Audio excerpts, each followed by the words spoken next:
Dober večer, spoštovane obiskovalke, spoštovani obiskovalci. Danes se bomo pogovarjali o knjigi z naslovom Naše znanstvenice, kako so ženske soustvarjale znanost v Jugoslaviji. Pogovarjali se bomo o tem, zakaj je pomembno zapisovati in raziskovati biografije znanstvenic, kako vpogled v delo in življenjsko izkušnjo žensk odstira vse tisto, kar znanost je kot proces ustvarjanja, vednosti in znanja kot človeško delo, kot družbena praksa in poslanstvo. Pa naj za začetek predstavim nocojšnje sogovornice, doktorica Jovana Mihajlović-Trbovc, urednica knjige, znanstvena sodelavka na Inštitutu za kulturne in spominske študije na Znanstveno-raziskovalnem centru Slovenske akademije znanosti in umetnosti. Dober večer. Zgodovinarka doktorica Manca Garenko se ukvarja z zgodovino spolov in intelektualno zgodovino s posebnim poudarkom na transnacionalni perspektivi. Dober večer. Z nami je tudi doktorica Nada Kraševec, znanstvena sodelavka z odseka za molekularno biologijo in nanobiotehnologijo Kemijskega inštituta v Ljubljani ter docentka za področje biokemije na Biotehniški fakulteti. Dober večer. In doktorica Barbara Vodopivec, znanstvena sodelavka na Znanstveno-raziskovalnem centru Slovenske akademije znanosti in umetnosti, Umetnostno-zgodovinski inštitut Franceta Steleta. Dober večer tudi vam. Knjiga Naše znanstvenice, kako so ženske soustvarjale znanost v Jugoslaviji, je zasnovana kot zbirka prispevkov o znanstvenicah, ki so svojo znanstveno disciplino premaknile korak naprej. Profesionalne biografije 27 žensk, predstavljenih v tej knjigi, pa odkrijejo veliko več plasti tega, kaj ukvarjanje znanostjo dejansko zajema. Znanstveni prispevek žensk je prikazan skozi zgodbe o njihovem delu in življenju, ker profesionalno, javno nikoli ni ločeno od zasebnega, intimnega. Doktorica Jovana Mihajlović-Trbovc, v uvodu v knjigo ste zapisali: če pogledamo dolgo zgodovino znanosti, je očitno, da so bile ženske dolgo izločene, potem pa le počasi pripuščene v prostore, kjer se je ustvarjala znanost. Znanost je, v oklepaju, bila zgodovinsko moškega spola. Mogoče, če lahko za začetek nekako razvijete to misel dalje, prosim. Če me pogosto še vedno vprašajo, zakaj je pomembno, da govorimo o ženskah v znanosti, o ženskah na drugih profesionalnih poljih, ampak posebej v znanosti, zdi se mi pomembno, da v tej dolgi človeški zgodovini človeške civilizacije, da se zavedamo, da v bistvu so ženske dobile možnost izobraževati se na univerzah praktično v zadnjih 100 let. Če govorimo o masovnem izobraževanju, govorimo o obdobju od druge svetovne vojne do danes.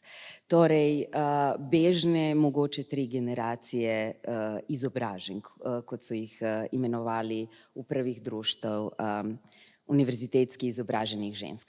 In v tem smislu treba se je zavedati, da je to polje že bilo v veliki meri formirano, imelo svoja nepisana pravila, ki so bila moškocentrična. Bila so narejena za mislečo osebo, ki se ukvarja samo z mišljenjem in raziskovanjem. Cel ostali spekter življenjske reprodukcije, življenja, torej prehrana, čuvanje družinskih članov, skrb za hišo. Vse to je delal nekdo drugi. Obstajal neki nevidni servis. Ko smo rekli znanstvenik se je ukvarjal samo z znanostjo, samo z mišljenjem in odkrivanjem. In v bistvu s tem, ko ženske vstopijo v znanost, se v bistvu nasplošno dogaja v 20. stoletju ena demokratizacija znanosti. V smislu, po drugi svetovni vojni, naprimer pri nas univerze postanejo dostopne širokem naboru ljudi, občanov, ljudi, ki sicer ne bi imeli možnost tovrstnega izobraževanja. In postavi se v bistvu kar naenkrat vprašanje, da te profesije, ki so bile narejene za peščico izbrancev, v bistvu ne funkcionirajo več na isti način, če vključimo druge segmente družbe oziroma ljudi v družbi in če se sama družba spreminja. Tako da so v bistvu znanstvenice se zgodovinsko soočale z dvema problemama. Eden je, da vstopajo v moško polje, ki je narejen za moške enega prejšnjega časa, ampak se sistem zelo inertno spreminja in še vedno so kriteriji odličnosti, uspešnosti, priznanosti narejeni po teh kriterijih, da se šteje samo tisto, kar je odmevno, kar je na zunaj vidno, tisto pa v bistvu manj individualno delo, delo na grajenju institucij, delo, ki ima mentorsko naravo, ustvarjanje laboratorij. Torej to, kar veliko bolj spominja na gospodinjsko delo, je še vedno manj priznano, manj prepoznano in pogosto pade v roke žensk.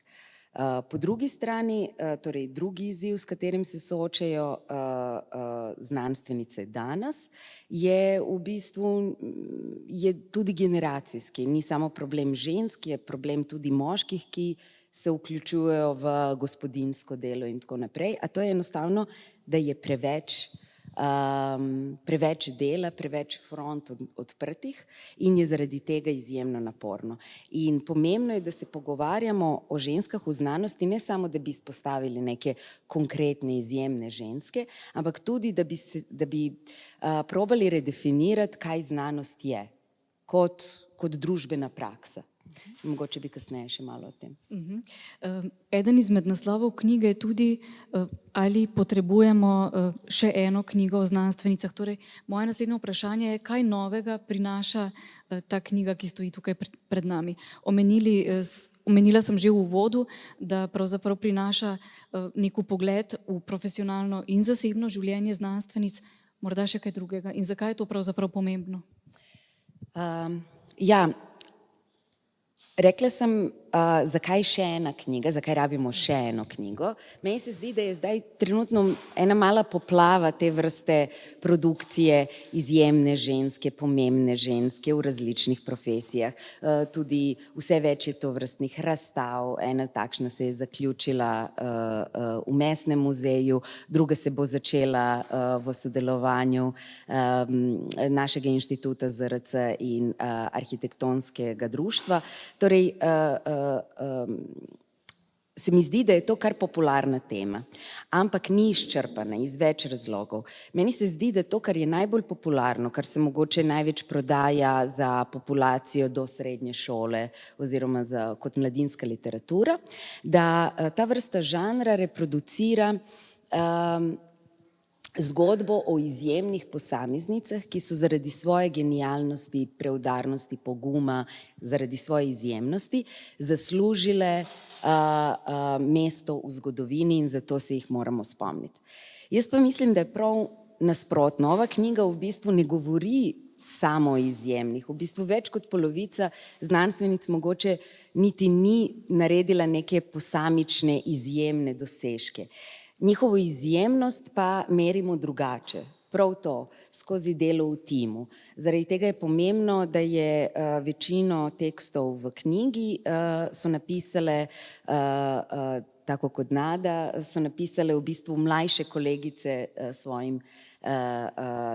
o svojih starejših kolegicah, ki so na njih naredile vtis. In tukaj je ta osebni element zgodbe. To, kar je mogoče zanimivo, je, da niti ena avtorica ni imela potrebo izpostaviti del zgodbe o njihovem prav zasebnem življenju, koliko so imele otrok, brate, sestre ali niso imele otrok. Mogoče en stavek tu pa tam, ampak v bistvu ta del zgodbe ni bil za avtorice pomemben, jaz pa na tem nisem insistirala. Ampak kot intimno štejemo to, medčloveške odnose na delovnem mestu, ki so v bistvu pogosto veliko bolj pomembni od tega eureka momenta, ki je itak družbeni konstrukt. Znanost se v bistvu ustvarja skozi brainstorming, ki je počasen, veliko poskusov in še več neuspehov. Redki so ti trenutki izjemnih idej, ki vas odpeljejo nekam v prihodnost. In to se mi zdi ena napaka v popularnem predstavljanju znanosti. In ta knjiga pa prav to poskuša, predstaviti znanost kot nekaj veliko bolj kompleksno in drugače, veliko bolj z dve noge na zemlji. Še to vprašanje, knjiga je namenoma jugoslovanska, ste zapisali. Kakšna je pravzaprav dediščina nekdanje družbene ureditve, ki jo imajo ženske v znanosti še danes v primerjavi z ženskami na Zahodu, če se lahko tako izrazim? Ja, knjiga je namenoma jugoslovanska iz dveh razlogov. Eden je ta, da nisem hotela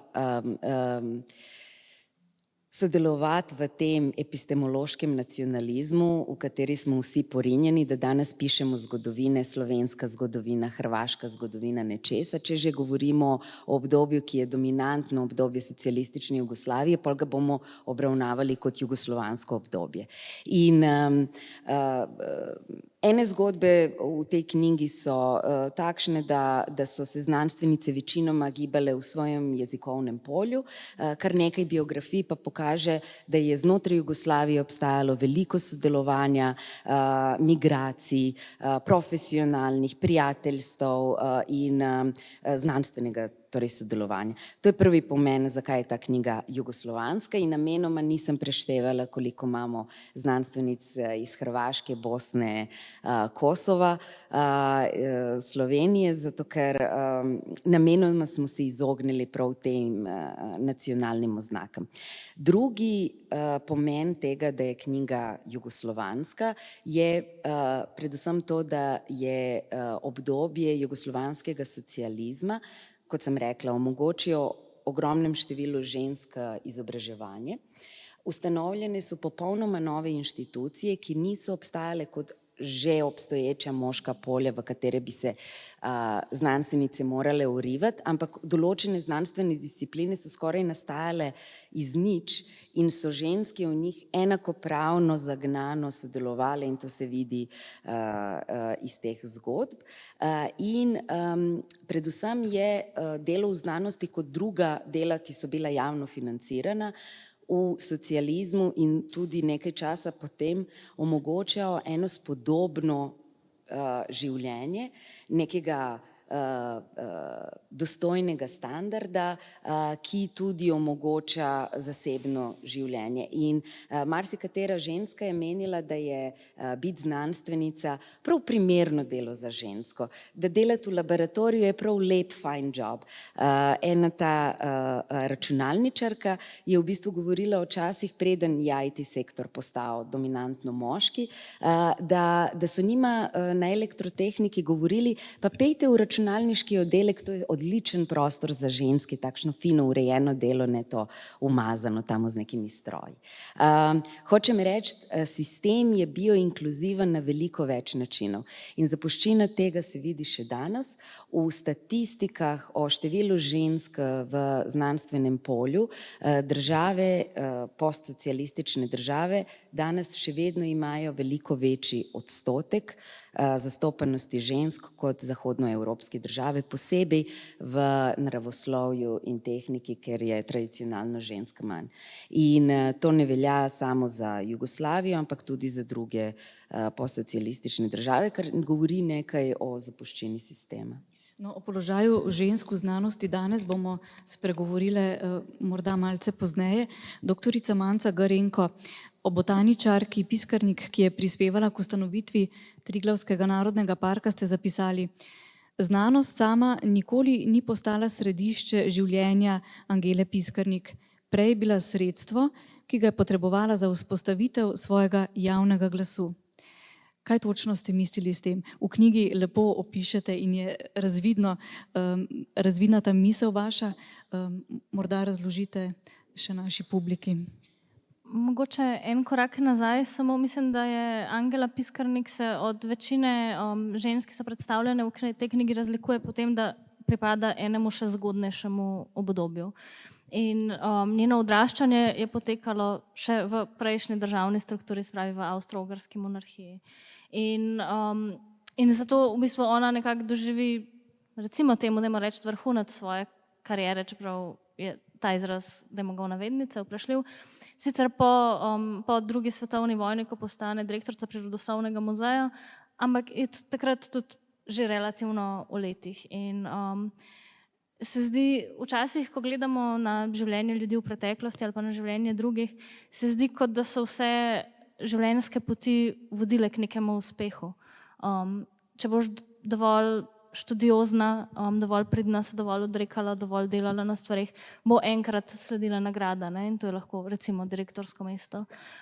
In pri tem pozabljamo, da ne, da o čem v resnici govorimo je, da govorimo o življenju, ki v večji meri ni bilo realizirano, ki je postalo realizirano relativno pozno. Pri Angeli Piskarnik, ona ni, mislim, bržkone tudi zaradi generacije, ki je prepadala, ni mogla, ali pa je bilo bistveno težje za njo zauzeti mesto v akademiji, v akademskem prostoru, v visokošolskem prostoru. Zato je takoj po doktoratu, bila je prva ženska, ki je doktorirala na Dunajski univerzi, takoj po doktoratu sprva delala v muzeju, ampak ne na kakšni posebej visoki funkciji.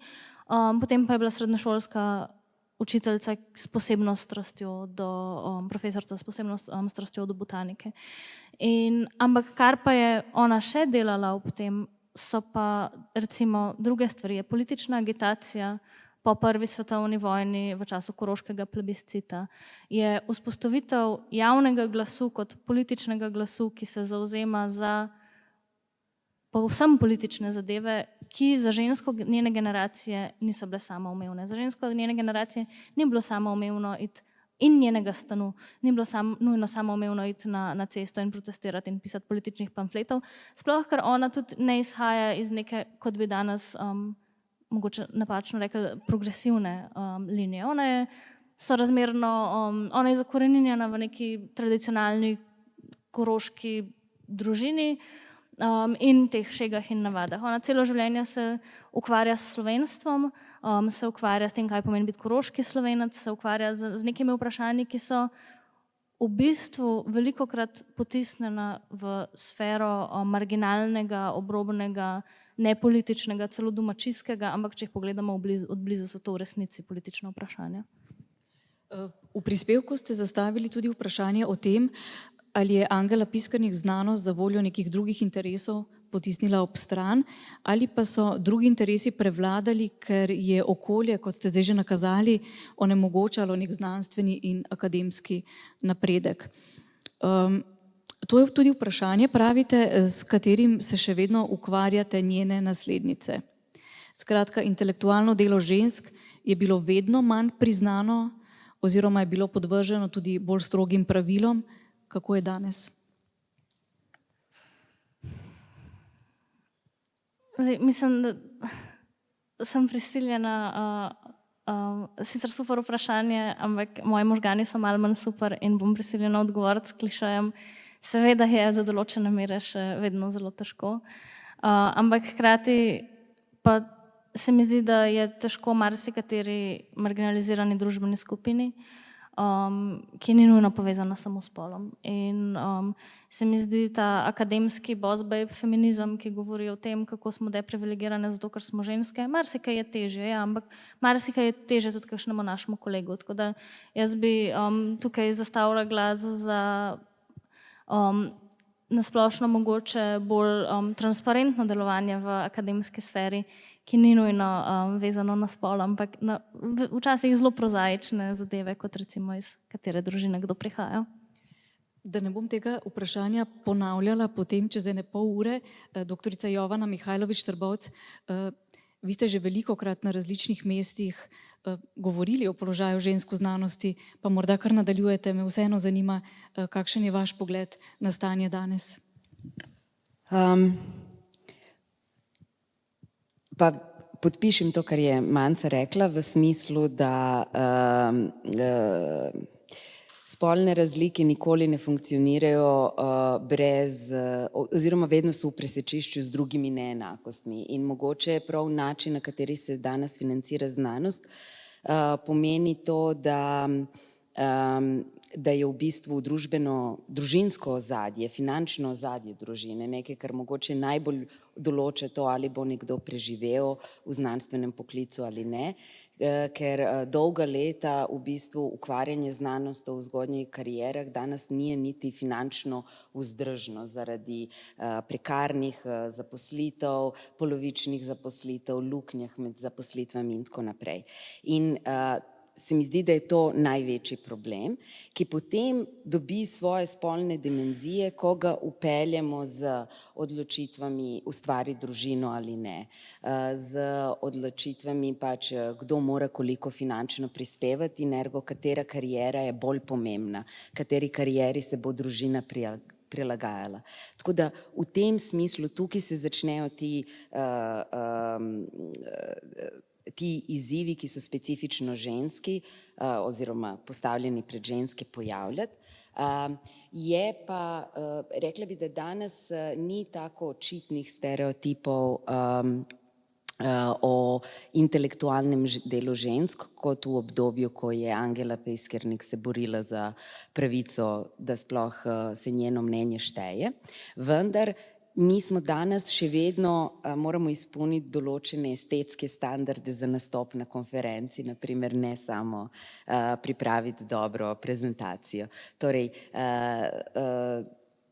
tudi raziskave o spolnem nadlegovanju pokažejo, da so v bistvu študentke veliko bolj izpostavljene neželenim obnašanju avtoritet kot moški študenti in tako naprej. Torej, definitivno ne pristanemo več na enostavno razlago, da je nekdo po definiciji, ker je ženska, v slabšem položaju ali da se nekdo ne vrednuje samo zaradi tega, ker je ženska, ampak definitivno vsak stereotip, vse neenakosti imajo svojo spolno dimenzijo. Prej sva se z doktorico Nado Kraševec pogovarjali o tem, da če so ženske na področju družboslovja in humanistike, ki so delovale v preteklosti na tem področju, še nekako vidne in pripoznane, so ženske, ki so delovale na področju naravoslovja, precej bolj nevidne, neslišne, skratka, ne vemo kaj dosti o njih. Slovenska znanstvenica Helena Sočič je bila farmacevtka, ki je gradila trdne temelje slovenske znanosti na področju takrat nastajajoče in razvijajoče se mikrobne biotehnologije, s svojim delom pa je ključno prispevala k razvoju domače farmacevtske industrije. Ste zapisali v vašem prispevku, pa o Heleni Sočič sicer ne vemo prav veliko. Ja, mogoče bi za začetek najprej povedala, zakaj me je sploh pritegnilo, da bi raziskala njeno zgodovino, njen prispevek, ki ga je dala znanosti. V bistvu sta bila to dva dogodka. En dogodek je bil njena smrt, po kateri sem ugotovila, da ni bilo nobene žalne seje, nobenega nekrologa, bilo je samo vprašanje, kdo pa je to. Od oseb, ki tega vprašanja ne bi pričakovala. Druga stvar je bila pa publikacija, ki je šla ob 70-letnici naše ustanove in tam sem ocenila, da je premalo zastopana ženska populacija raziskovalk v njej.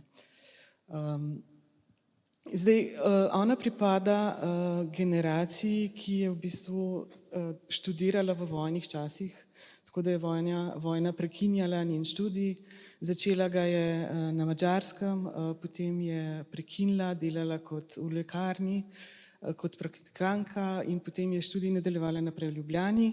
V Ljubljani takrat univerza, farmacevtska fakulteta še ni bila popolna, tako da ni mogla diplomirati v Ljubljani, ampak je diplomirala v Zagrebu. In potem se je zaposlila kot vodja lekarne v Radgoni. In od tam so je potem že kot izoblikovano osebo pripeljali v Ljubljano. In sicer prišla je na inštitut v nekem takem obdobju. Inštituti so bili namenjeni reševati znanstvene probleme za slovensko industrijo. In v tistem času se je financiranje spremenilo, ni bilo več zagotovljenega financiranja, ampak je bilo treba iti do take ali drugačne industrije in pridobiti denar. In v 70-ih letih je bil en tak kritičen trenutek, ko so možnost dobile 3 raziskovalke. Ena med njih je bila Helena Sočič in je bila na področju farmacevtske industrije, druga je bila Aleksa Cimerman, ki se je predvsem osredotočila na tovarno organskih kislin in mikrobno tehnologijo, in potem še Ljubka Vitez, ki je delovala na področju prehrambne industrije in analize živil. In to je bilo v bistvu eno tako obdobje, ko so ženske dobile priložnost, ki je morda drugače ne bi. Ne? Kako je bilo pa sicer sistemsko pravzaprav podprto izobraževanje in udejstvovanje žensk v znanosti v tistem času? Na kakšen način jim je sistem pravzaprav omogočal udejstvovanje na tem področju, ki je precej tekmovalno? Jaz bi rekla, da v tistem času je bilo neko tako krizno obdobje in takrat je znano, da stopijo v funkcijo ženske, in tudi, ne vem, tako obdobje je bilo, da so dobile priložnost. Ne bi rekla, da je bilo to sistemsko podpirano, bilo je pa, ni tudi ne bi rekla, da je bilo tekmovalno obdobje. Rekla, da je bilo to izrazito sodelovalno obdobje, ko je bilo malo možnosti in ko je bil interes, da bi recimo slovenska ali pa rečemo jugoslovanska industrija doživela nek napredek, nek razvoj, pač dajala neke možnosti prebivalstvu. Ne? Doktorica Barbara Vodopivec, Karmen Jež-Gala je bila v vrsti pionirk gradbeništva pri nas. V takratnem slovenskem in jugoslovanskem prostoru je uveljavila nove metode računanja jeklenih konstrukcij, ki jih je razvijala na podlagi teorije plastičnosti.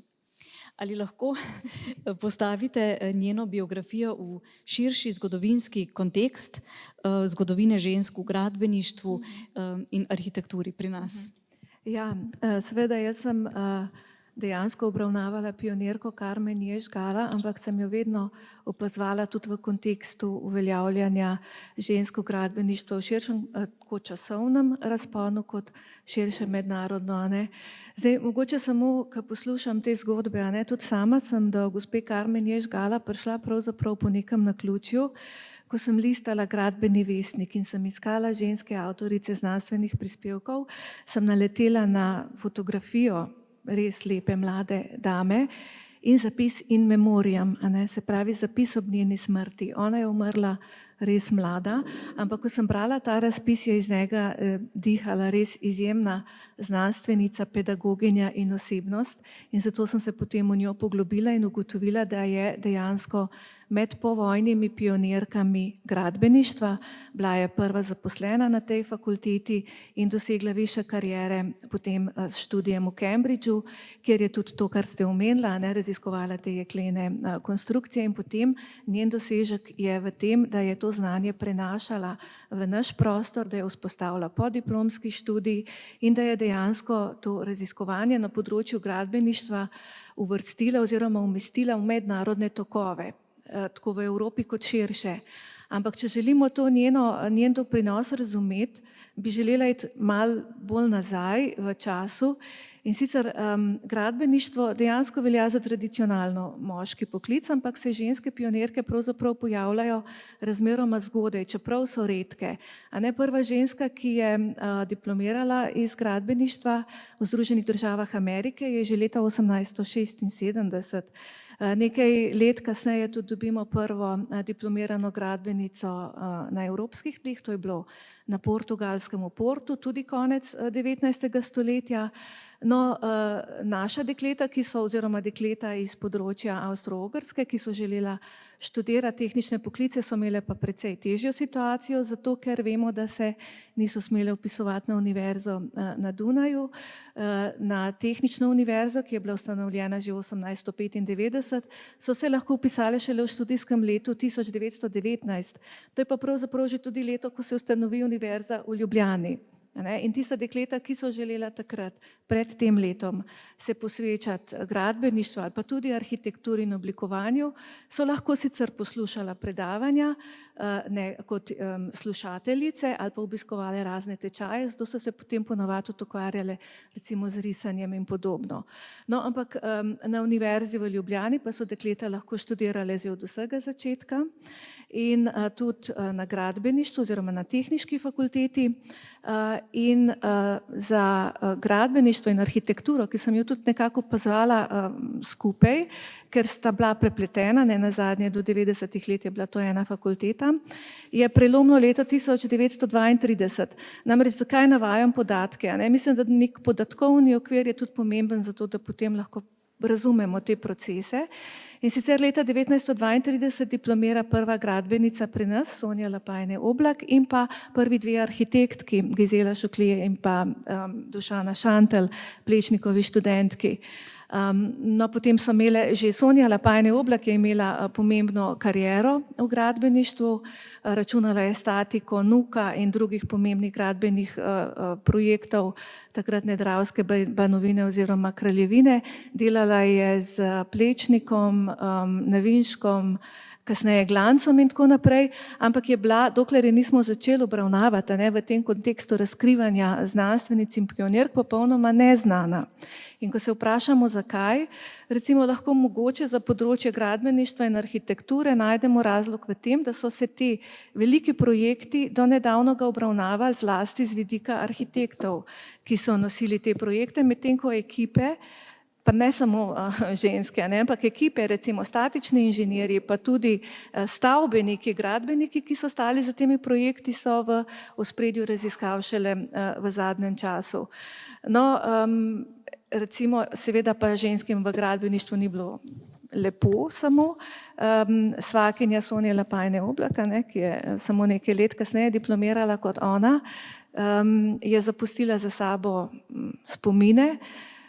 Po vojni je delovala v različnih gradbenih podjetjih, predvsem na področju cestne infrastrukture, in v teh spominih je večkrat zapisala, da so jo razlike med moškimi in ženskami v plačilih in v položajih vedno bolele. Tako da, no, mogoče kasneje še po letu 45 več.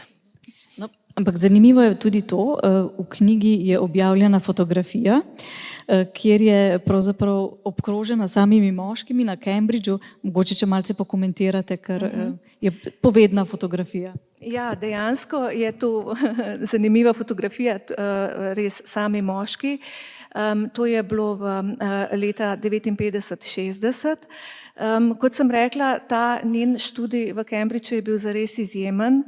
Mislim, da tudi recimo za kakšnega moškega kolega je bil tak dosežek velik.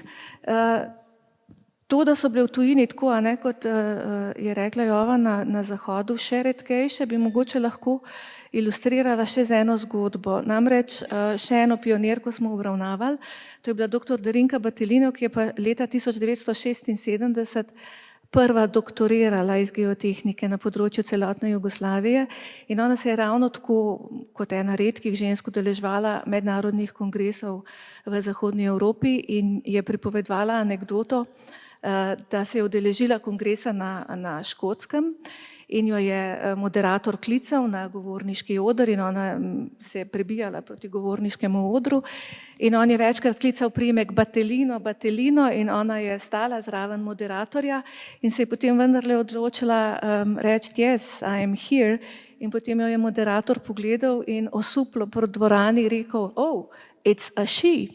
In to so bila 80. leta, tako da to dejansko je na Zahodu bil fenomen, ki je trajal še globoko v 20. stoletje.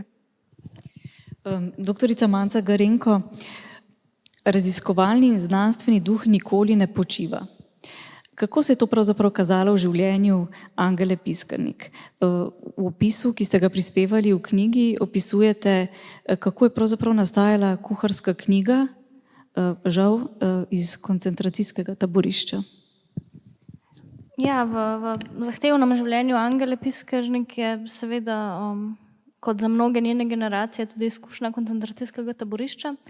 In kar nam je iz tega taborišča prinesla, je kuharska knjiga. In na prvi pogled to lahko zveni zelo banalno.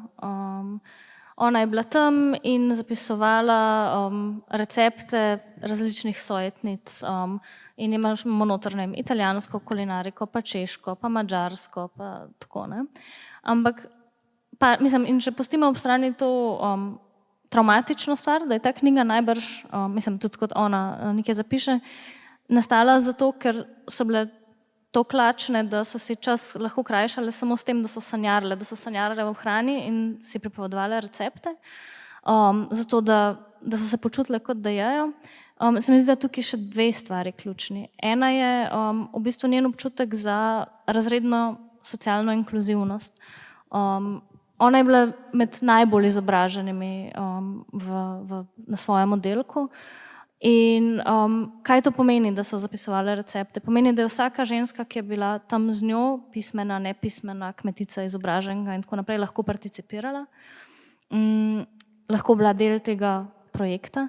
Druga stvar pa je pa način, kako je ta knjiga, ki je pač tudi shranjena v arhivu, kako je katalogizirana, kako je napisana. Se pravi, napisana je na način, kot jo lahko napišeš samo nekdo, ki je zelo sistematičen.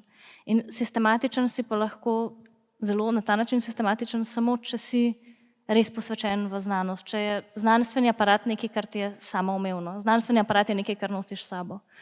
In to se mi zdi, da je ena od pomembnih stvari pri znanstvenih karierah na splošno, a so izživete ali ne, a so uspešne ali ne, je to, da če se človek nekaj časa res scela posveti eni stvari, ne ostane z njim samo tisto znanje, ki ga pridobi, ampak tudi način pogleda in razumevanja sveta. Nekaj podobnega zasledimo tudi doktorica Nada Kraševec pri gospi Sočič. Nekako ste nakazali v zgodbi, da je imela tudi ta smisel za red, tudi sicer v življenju, v odnosu do svojih sodelavcev in sodelavk. Zdelo se mi je zanimivo, da je ta zgodba pravzaprav ena izmed redkih, kjer ste izpostavili to, da ni bila nikoli poročena, da ni imela otrok, kot da je to bilo nekaj pomembnega za njeno kariero. Pa mogoče, če lahko malce osvetlite tudi ta odnos, ki ga je imela do svojih sodelavk, kako je bila pravzaprav mentorica tem svojim najbrž mlajšim kolegicam.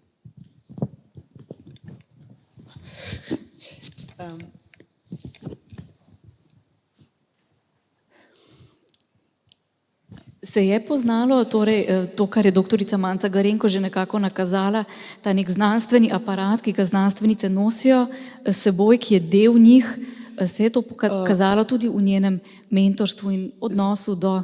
Zdaj, Helena Sočič, klicali so jo doktor Sočičeva, je bila vedno spoštovana in spoštovanja vredna, in ljudje so jo tako...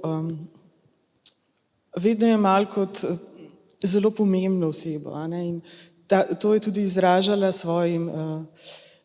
svojo osebnostjo, svojim izgledom, bila je vedno urejena in ta urejenost je bila tudi, je izhajala iz njenega dela, kot farmacevtka je bila precej natančna, urejena, vse je bilo tako, kot mora biti, in na ta način je potem tudi vzgajala svoje zaposlene. V bistvu so bili vedno v skupini in skozi sodelovanje v skupini so se izobraževali in prišli tudi do formalne izobrazbe. Ja, zanimivo je bilo v tem opisu, kako je pravzaprav bila mentorica in kako je v tistih časih poskrbela za delovne pogoje za svoje sodelavke in sodelavce. Tudi če ni bilo denarja, zapišete, je vendarle poskrbela, da so imeli vse potrebno. To so bili eni taki drugačni časi, niso bili tako razkošni, res so bili skromni, res se je varčevalo, ne vem, pri papirju, pri svinčnikih, pri dnevnikih in ne vem, pri radirkah. Tako da tudi, recimo, ko so izvajali poskuse, včasih se je pisalo v dnevnike, ni imela računalnika in je stvari zmanjkovalo in je potem mlajša sodelavka je rekla, da ne bo več delala v laboratoriju, ker tega nima na voljo. In je bila pač, in da bo kar šla, a ne, in je bila doktor Sočičeva zelo zaskrbljena in naslednji dan se je potrudila, da je dobila svinčnike in rdirke in je vse tako lepo po vrsti zložila, po barvah, da je lahko njena pač mlajša kolegica naslednji dan delala. Doktorica Jovana Mihajlović Trbovc, mogoče nadaljujemo kar pri tem aspektu, na katerega tudi sami opozarjate, se pravi aspekt dela v znanosti, ki je ponavadi manj viden, slabše vrednoten, to neko skrbstveno delo v znanosti, ki kar nekako po defaultu pripada ženskam. Po defaultu pripada ženskam verjetno deloma zaradi tega, ker se nihče tega ne loti, pa ženske, ki so v večji meri socializirane, da poskrbijo, pol vzamejo ta kos, to količino dela, ki jo drugi nočejo ali ne vrednujejo in tako naprej. Je pa to skrbstveno delo vključuje tudi čustveno delo. Delo v znanosti zna biti stresno, veliko je izzivov pred osebo, nenehna dokazovanja, je tekmovalnost danes veliko bolj prisotna kot včasih, ki jih prej opisujejo. In naprimer danes tudi ženske opravljajo veliko tega čustvenega dela v smislu, da so sočutne, da vprašajo, kako si, da dajo nasvet, da so rame za plakanje, da dajo nasvete in to tudi izčrpava, jemlje čas in spet seveda nikjer ne morete vpisati to kot dosežek v CV. To, kako so CV do zdaj življenjepisi bili napisani oziroma kako naj bi bili napisani, izpostavljajo predvsem tisto, kar je individualno delo. To, kar je skupno delo, naprimer ne vodenje projekta, ampak sodelovanje pri projektu, ni enako vrednovano, dejansko pa mogoče vzame več časa. In je to v bistvu zaradi tega je pomembno, da se pogovarjamo o delovnih pogojih in o enakosti v znanosti, ne v smislu, da smo vsi enako vredni, ampak da smo vsi enako ljudje in da pač ljudje, koliko smo različni, opravljamo tudi različne funkcije znotraj tega kompleksnega sistema in da v bistvu ne smemo vse meriti z istim ravnilom, ampak da rabimo vajeti, da vrednujemo tudi tisto, kar v tradicionalnem načinu gledanja ponavadi ni vrednovano. In to se v teh zgodbah pojavi, v bistvu ta medčloveški odnos, ta skrb za mlajše, dobri nasveti ali naprimer sistematičnost v organizaciji arhivske zbirke, ki je veliko pomembna za mlajše generacije, ki bodo naprimer določeni arhiv uporabljale. Ampak ta metodičnost sama po sebi ne dobi oceno 5 kljukca in nagrado. Zakaj mislite, da je tako? Da so različni aspekti dela v znanosti različno vrednoteni? Se mi zdi, da to izhaja iz te prejšnje buržoaske moškocentričnosti znanosti, ki je torej kreirala lik znanstvenika in tudi merila za ocenjevanje znanstvene uspešnosti, predvsem po kriterijih individualnega uspeha. In predvsem brez ozira na to timsko delo, na institucije in kdo bo to financiral. In se je v bistvu na teh temeljih kreirala nekaj, kar naj bi bilo objektivno in nevtralno, to so objektivni kriteriji odličnosti, odmevnosti, citiranosti in tako naprej, ki pa v bistvu izhajajo iz, lahko bi rekli, po moje napačnih predpostavk ali vrednot, ki v bistvu bolj vrednujejo individualizem kot timsko delo, ki bolj vrednujejo končni produkt kot pot nastajanja nekega odkritja ali patenta. In v tem smislu, vračam se nazaj, mislim, da je pomembno, da premislimo tudi, kaj je bistvo znanstvenega in vsakega drugega početja. V uvodu ste zapisali tudi besedno zvezo neoliberalna znanost. Kaj s tem mislite? Potem mislim v bistvu neoliberalna akademija ali znanost, znanstveno polje in polje visokošolskega izobraževanja, ki danes vse bolj funkcionira po principih trga, ki spreminjajo tudi odnose med naprimer profesorji, profesoricami in študentkami in to postaje v bistvu klientelističen odnos, ker vi prodajate znanje, ki ga nekdo hoče ali noče kupiti. In način razmišljanja, da je znanje nujno mora biti direktno povezano z neko tržno vrednostjo ali dobičkonosnostjo, kar v startu v bistvu manj vrednuje poklice, ki temeljijo in discipline znanstvene, ki temeljijo na nekem kritičnem mišljenju in ker ta povezava med izobraževanjem in prinašanjem denarja ni tako linearno povezana. To, kar čutimo vse mi danes na svoji koži, je to, da se je spremenil način financiranja znanstvenega dela. To ni več nekaj, kar temelji na stabilnem financiranju, ki ga daje država ali industrija, ki živi od znanstvenih dognanj. Nada je opisala v svojem prispevku, v bistvu, da je cel laboratorij Helene Sočič predvsem sodeloval s konkretnim oddelkom Leka, za katere so v bistvu sodelovali v proizvodnem procesu, ki je na koncu pripeljal do zdravil. In je to garantiralo stabilno financiranje znanosti. Mi danes praktično več kot polovico znanosti financiramo prek projektov, ki so 2-letni, 3-letni. Vi v tako kratkem času ne morete narediti neko stabilno raziskovalno delo, nenehno ste pa v pogonu prijavljanja projekta, potem opravičevanja dobijenih sredstev, obljubljanja v bistvu kratkoročnih dosežkov in to vse se ocenjuje in vrednuje prav po sistemu, ne vem, novi album Taylor Swift.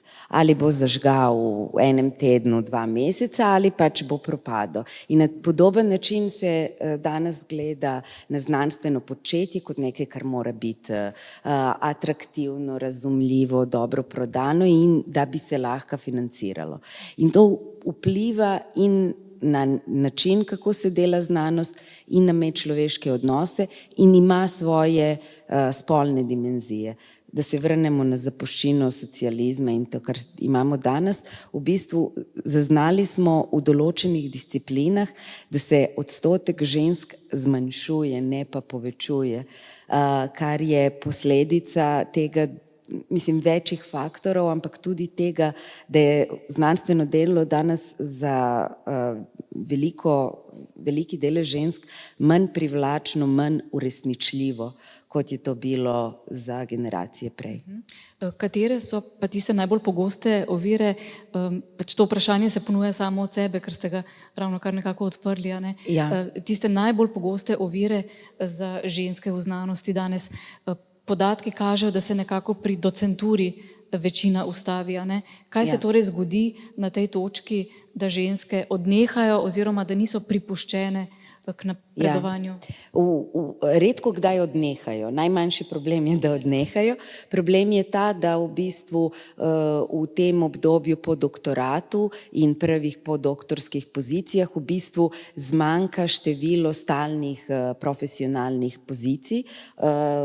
Enostavno se število zmanjša, torej konkurenca je večja.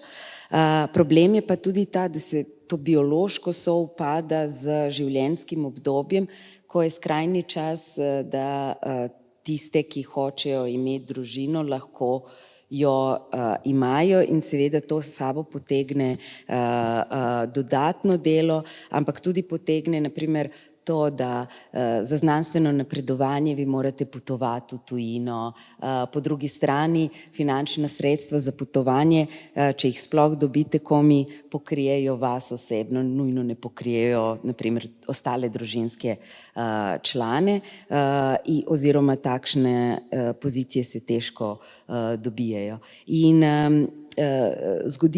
zgodijo se dva fenomena. En je, da se zgodi osip, torej da ženske odnehajo ali so izrinjene, veliko bolj pa se dogaja, da v bistvu obtičijo na nekih srednjih pozicijah, da preidejo na pol administrativne pozicije ali strokovne, torej ne znanost, in da v bistvu nikoli enostavno ne dosežejo najvišje znanstvene nazive, ki so tudi povezani z boljšo plačo.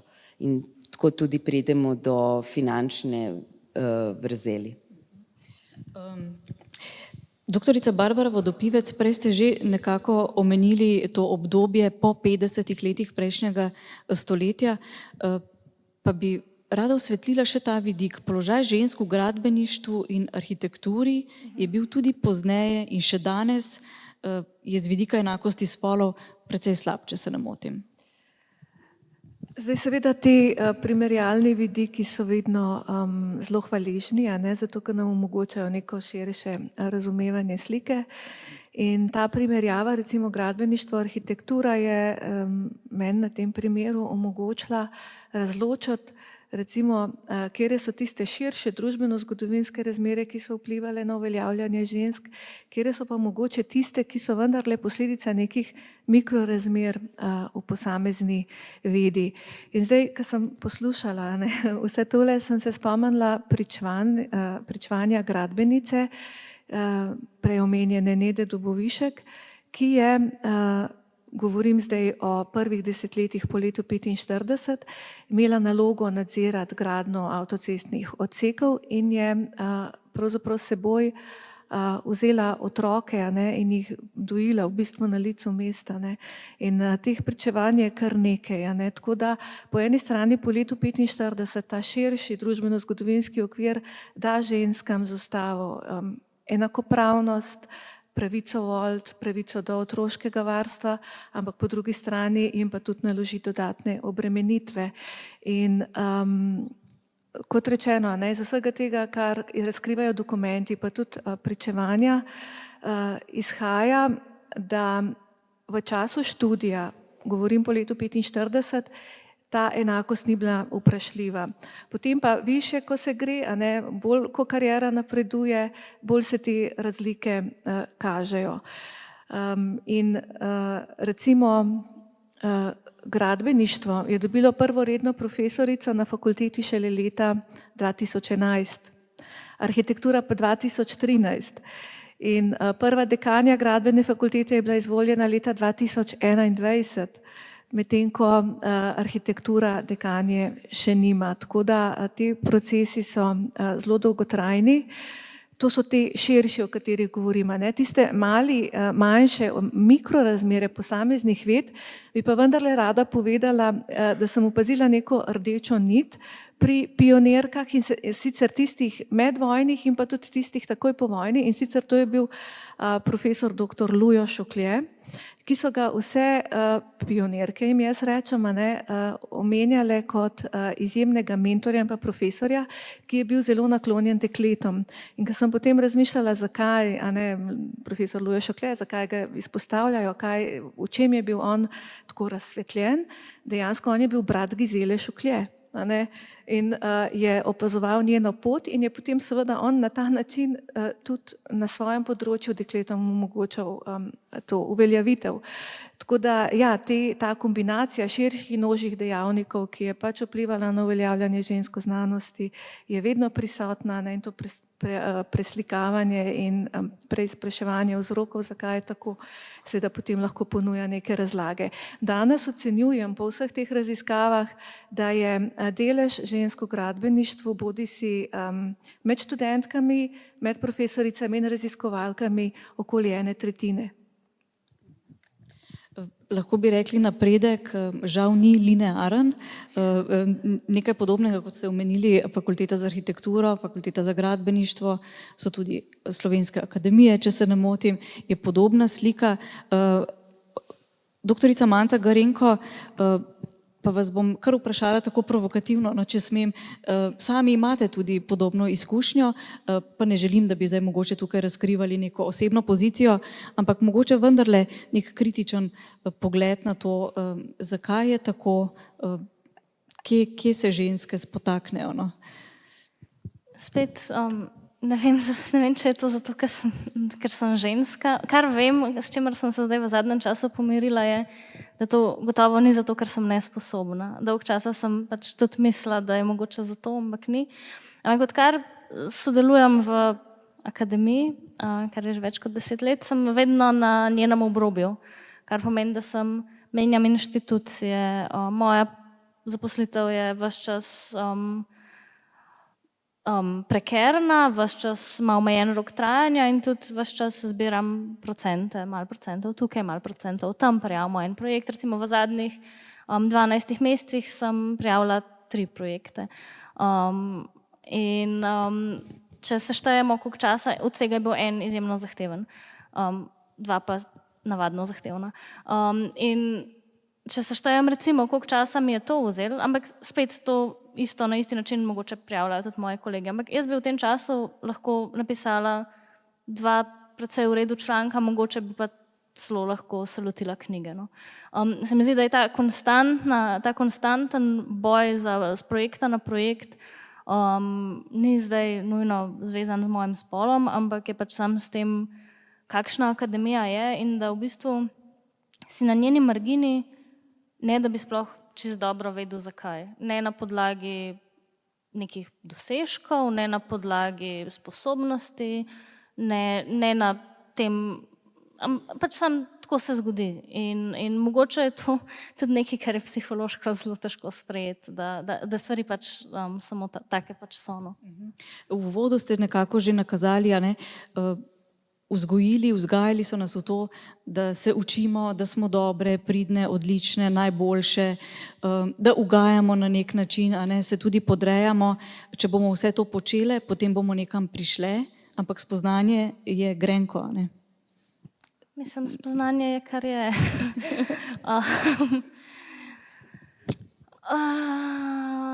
Ja, ne biti preveč pridne, nič boljše ne bo. Ja, no, na tej točki bi pozvala vas, spoštovane obiskovalke in spoštovani obiskovalci, če se vam je morda tekom tega pogovora utrnila kakšna misel, vprašanje, morda izkušnja, prosim. Spoštovane sogovornice, bi morda želela še kaj dodati k zaključku tega našega pogovora, morda neko zaključno misel, doktorica Nada Kraševec. Strinjam se z večino, kar je bilo povedano in si želim, da bi šel razvoj v pravo smer. No. Jaz bi mogoče zaključila s tem, da tako kot to, kar se je odprlo zdaj na koncu, da je treba staviti pod vprašaj, kaj štejemo za zgodovino in detronizirati nacionalno zgodovino kot primaren način pogleda na preteklost in izpostaviti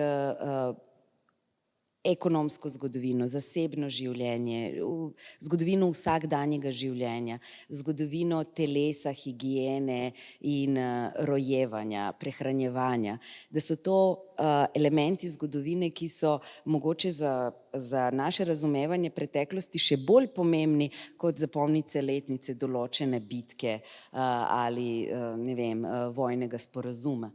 Na podoben način bi jaz želela, da spreminjamo tudi način, kako razmišljamo o znanosti, kako zapisujemo zgodovino znanosti in v njo vključiti več kot samo tiste vrške znanstvenih dognanj, ampak gledati na znanost, pisati o znanosti, diskutirati o njej kot kolektivnem početju, v katerem sodeluje veliko različnih oseb in ki je nujno prepleteno z zasebnim, intimnim tistih, ki v raziskovanju sodelujejo. In detronizirati to idejo o ekskluzivnosti, izjemnosti znanstvenika kot nekega genialca, ki je, evo, spontano sem prešla v moški spol, ko sem govorila o tome. Torej, razmišljati o ženskah v znanosti pomeni tudi obrniti pojem znanosti na glavo. In se mi zdi, da bi to veljalo tudi za druge podobne profesije. In bi mogoče s tem zaključila. To nekako nakazuje tudi ta knjiga, če smem dodati, ne, ki presega pravzaprav opisovanje žensk na način, katera je kdaj diplomirala, doktorirala, nekaj dosegla in tako dalje. Ne. Izvolite, doktorica Manca Garenko, zaključna misel. Če nečesa ne vidimo, to še ne pomeni, da tega ni. Jaz bi samo rekla, to, kar smo danes govorili, je proces, ne? In smo na dobri poti. In mislim, da tudi v našem prostoru ta kulturni obrat v zgodovinopisju, ki se je začel v mednarodnem prostoru v 70-ih letih, kar precej že prodira in da tudi tukaj sem optimistična. Optimističen zaključek, torej najlepša hvala za tale pogovor. Hvala tudi vam, spoštovane obiskovalke in spoštovani obiskovalci, da ste prišli in da ste poslušali, vztrajali tukaj. Hvala tudi za pripombe, pomisleke. Lep večer še naprej.